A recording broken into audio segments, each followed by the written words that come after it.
Okay, earlier we just blocked out the screen, blocked out any pinholes, any blemishes that might have been in there, any fish hooks. So now we're just gonna tape it off real quick and flip it around the other side.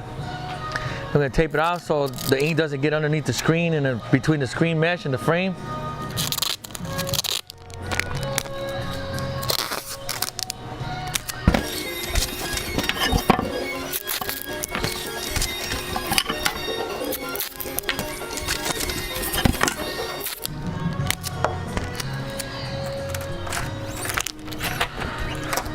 The reason why we do that so the ink does not get trapped under between the screen and the frame, and it'll be a lot harder to clean out, and sometimes it tries to migrate out when you're printing and it'll get on your substrate.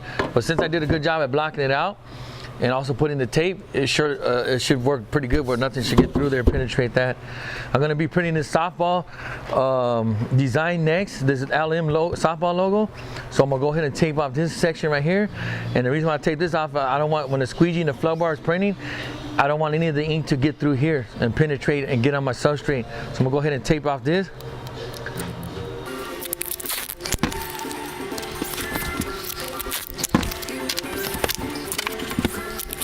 One more should make it good.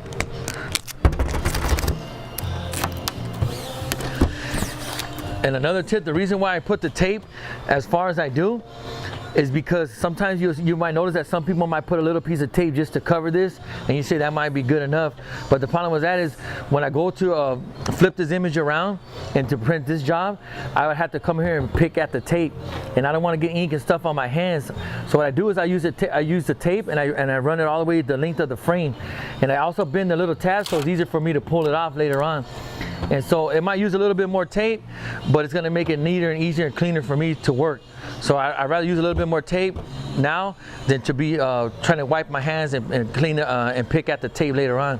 So this is a good way that you could block out your screen when you have multiple images on one screen. And that's pretty much it on that.